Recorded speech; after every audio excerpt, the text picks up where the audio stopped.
to say sorry because you picked me because you know I was gonna hit it. Yeah, I didn't really think of the aftermath. Ano yung mafe-feel mo? Neither did I.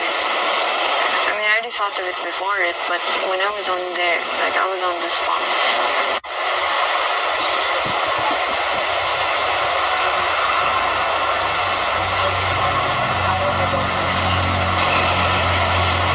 What if I just miss on purpose? But also, I have pride. I didn't want to miss. So, just, sabi natin dyan sa akin, ba't hindi mo na lang 5 feet? I should have hit it in the middle. True, I also forgot about that. Sabi niya? Oh. Bakit daw? Para easier. If I hit it like 5 feet, meron ba silang tower? They just have to continue it. Even night kung 5 feet yun, gugrab nila yung flag time yung... Oo nga. Oo nga. That's why I did. Because, di ba, when we were practicing, our goal was to hit the bottom. Oo. Yun yung ginawa ko. But you hit it low-key high. Yeah. Sadyang gumuho lang talaga. Yeah. Pagkabato, umuhula. I hit it around, like, in the fifth layer.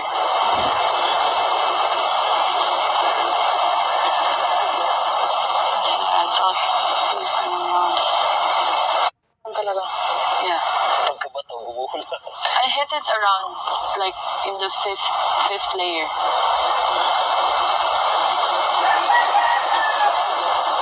So I thought it was gonna bounce. Yeah. I'm so sorry. Kasi, sinadjust kita, pinili kita. Pero, Okay. I didn't ask if you were fine to do it. It's okay. We were at the height of the moment, and we did what we had to do. I'm sure they'll understand, because they do the same. If they wouldn't, then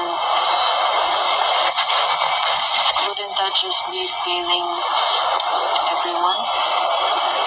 What Even if about we you? do get nominated, if we all do get nominated, if nobody throws. Nasaan yung flag nila? Pinutol? Sinira ni Kuya D. Kaya pa hindi nataas. Hindi!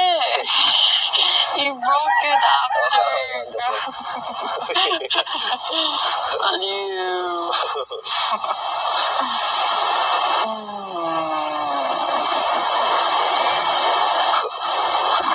Siguro. Sabi nila. Imagine that. Paano ko tataas si Kuya JR? I think he really was going to. Pero tumalikod siya. I think he was actually going to. I don't know. Let's ask them when we see them again.